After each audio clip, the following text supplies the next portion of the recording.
Hello, welcome to the Pitt Mailbag Show here from the Pittsburgh Post-Gazette. We're your Pitt beat writers, Christopher Carter and Stephen Thompson. And as always, you can find us on your favorite podcasting apps and on YouTube. Like this if you enjoy it. Subscribe to this channel to get all of our Tuesday episodes of the Pitt Mailbag Show, where we answer your questions right here on the air for the Pittsburgh Post-Gazette. And a reminder, you can get all of the shows with all of the content from our Post-Gazette writers by going and subscribing on your favorite podcasting app and on YouTube. Get the Monday, Wednesday, Friday episodes of the North Shore Drive podcast, where we cover all things sports, as well as the daily content that comes out from all of our different sports writers.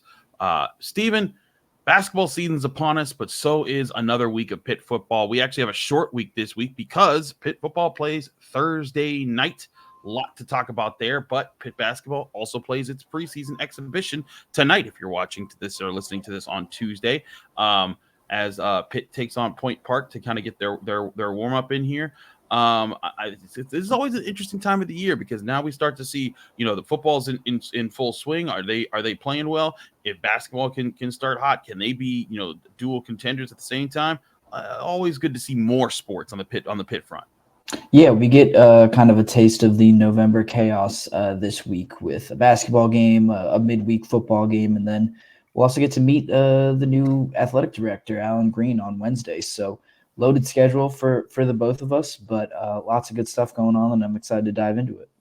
Indeed. Let's go to some questions we got from Twitter for this week. We start with Tom Buck2, who asks, or states, very pessimistic, I know, but since Eli Holstein transferred last year, is he even able to enter the transfer portal after this season?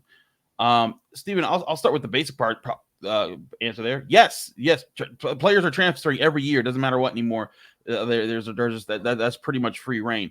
But so if you're asking, okay, well, what would it take? If the follow-up question, if Tom Buck 2 was sitting here, I imagine they'd be saying, oh, well, what can Pitt do to keep him from going to Georgia or Alabama or any place like that? I think Pitt's primary goal this offseason and this season right now is to make sure that Eli Holstein never leaves until it's time to head to the NFL. And I think that they're doing a good job trying to make that clear to him that they're committed to him. He got that truck that he posted on social media just a little bit ago. I think that they're putting in the work there. To answer the question, he's able to enter the transfer portal, but Pitt's going to do a lot to take this over. But here's my question to you, Stephen, to kind of take this to its next eventual step. Could the money that it takes or the resources that it takes to keep Eli Holstein end up getting in the way of Pitt keeping or getting other assets for this team? Well, without knowing exactly what kind of money Eli Holstein is being paid right now, it's hard to say. But I do know that especially since the athletic director change, there has been, at least in name or, kind of on social media, that there's been more of an embracing of Alliance 412. You see a lot more advertisements for it. I think you see a few more kind of fundraising pushes kind of sponsored by these teams and these universities and the university itself and the athletics department especially. So Pitt's kind of trying to do everything that it can to make sure that it does have enough money to keep Eli Holstein. But the other part of this, I think, is that Holstein should be able to see potentially a bigger payday coming down the road. So that's why I believe his relationship with Cade Bell is really important. I think more important than the immediate money that you can pay, and you are going to have to pay him a good bit of money. The more important thing is making sure he knows that you're proving to him that you can develop him and get him ready for the next level and make him an NFL quarterback, because that is where most of the money that Eli Holstein should expect to make in his life will come from. You think about next year, what's the difference between getting $1 million from LSU or, fill in the blank of what team it would be versus, having to sacrifice a relationship that you have with Cade Bell, uprooting again and leaving a system that you've played well in, and then going somewhere else and taking a risk there for, what could end up being, an extra $500,000 in a career that could net him a lot more if he's able to become an NFL quarterback. So I think that's the question that Eli Holstein has to ask himself is, can I get to that bigger payday using the resources that I have here and using the relationship that I have with Cade Bell? And something about that breaks down, then Eli Holstein could consider a transfer. But I think as long as Pitt's able to keep Cade Bell around, they'll have a decent chance of keeping Holstein around as well. Agreed. Systems are important, and success is important. If Pitt continues success with Eli Holstein and Cade Bell sticks around, I agree. That's another thing to keep Eli Holstein around as well. I'll also point out I think that Eli Holstein still hasn't put together a whole game yet. I think that he's had some good halves. I think that and a whole game against a Power 4 opponent. He's had obviously Youngstown State, they lit it up, but I think he still wants to see that complete game for him, and they can lock it in and get that done. So we'll see how Eli Holstein plays moving forward. But to answer Tom Bucktu's question, could he transfer? Yes. Will he? I think Pitt will have plenty of resources to devote to that happening, that not happening. So with that being said, let's move on to our next question. This one comes from Ian Labach, who asks, Kyle McCord, Syracuse quarterback, hasn't thrown for less than 339 yards in a game this year. Would you try and bring the blitz early, or would you rush 4 and make McCord beat us with his arm? Steven, your thoughts on the approach of going after a quarterback who's slinging the ball this year? Yeah, I think it'll be what Pitt will end up doing is to blitz him and try to put a bunch of pressure on him. I mean, that's what that's what Pitt does. Yeah, exactly. That's what Pitt does. But also, I mean, with any team facing McCord, I would be really wary about just sitting back and letting him take a ton of time to go through his progressions, because I think he's got some talented receivers too. And it's a lot to ask of any defensive secondary to sit back there for 4, 5, 6, 7 seconds and just let McCord kind of do his thing. So I would try to put a bunch of pressure on him anyway, even if this wasn't something that Pitt does every week.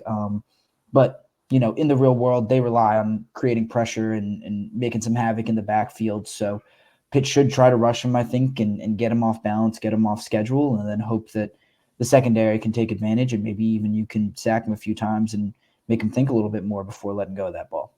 Just did a quick search on Pro Football Focus. McCord is charted when he's blitzed to have completed 81 of 129 passes for 1,036 yards, 10 touchdowns, and 3 interceptions. When not blitzed, it's 103 of 154 for 1,116 yards, 9 touchdowns, 3 interceptions. So he's pretty good numbers either way when you don't blitz him or when you do blitz him.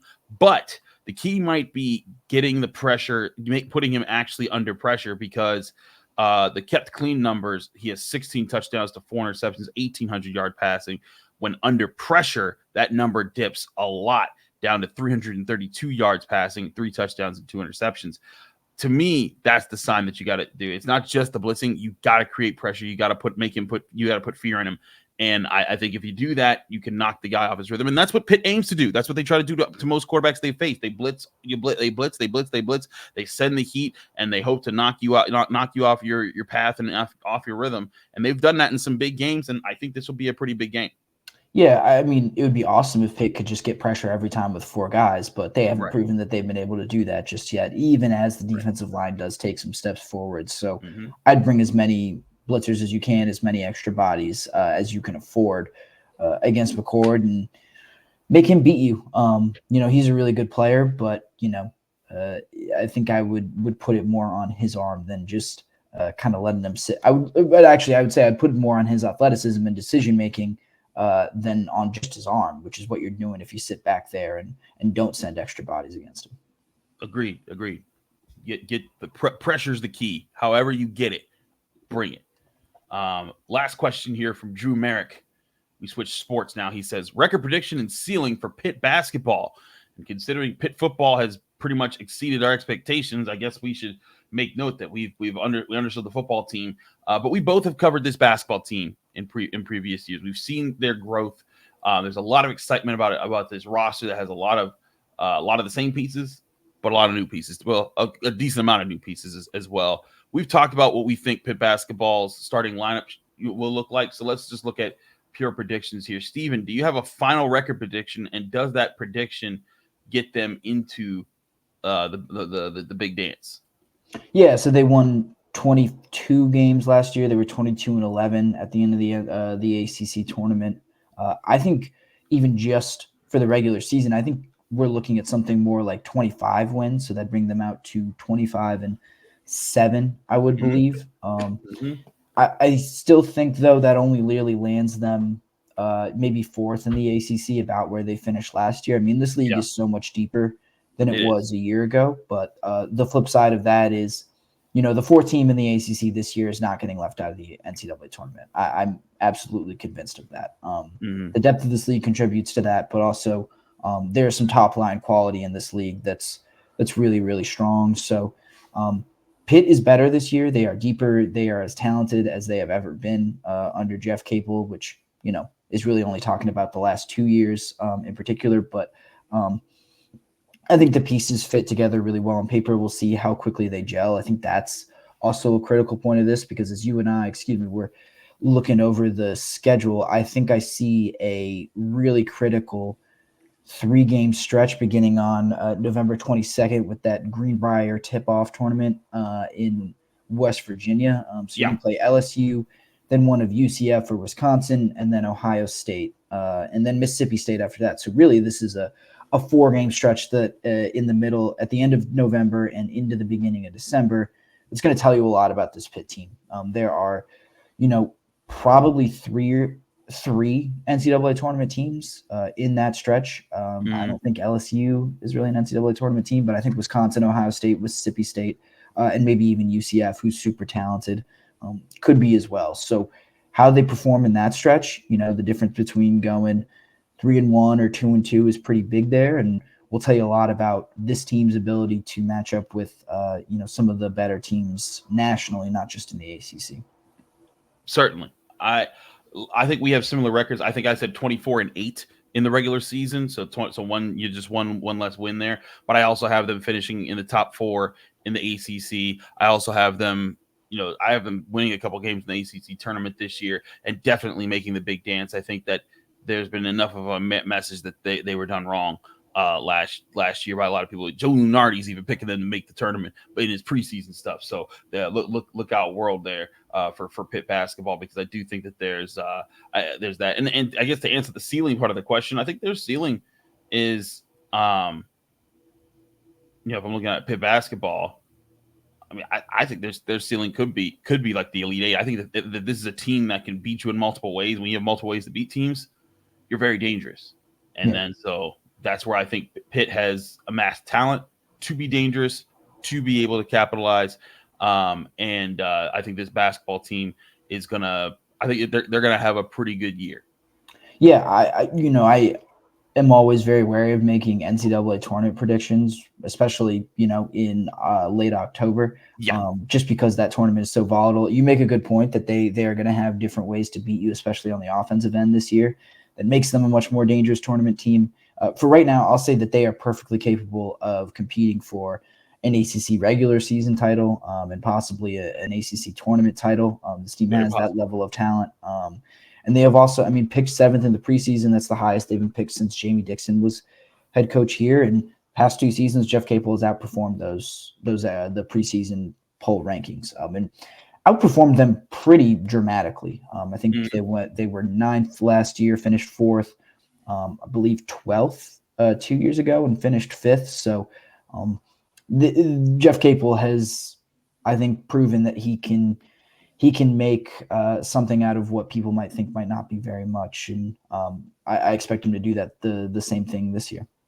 We'll see if he does. Pitt basketball has its first exhibition game against Point Park tonight at Peterson Event Center. Steven and I will be there. And then, of course, Thursday night football, you got the Pitt Panthers taking on the Syracuse Orange at Acrisure Stadium. We'll also be there.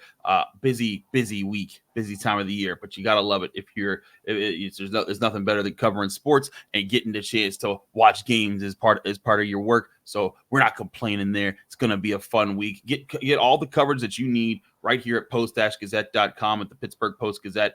If you like this show, subscribe to the YouTube channel, subscribe to the podcast. You'll get this show and all of our daily content that comes out from all of our Pittsburgh sports writers, from Chris Carter and Stephen Thompson of the Pitt Beat. Thanks for watching the Pitt Mailbag Show. We're back next week taking more of your questions right here for the Pittsburgh Post-Gazette.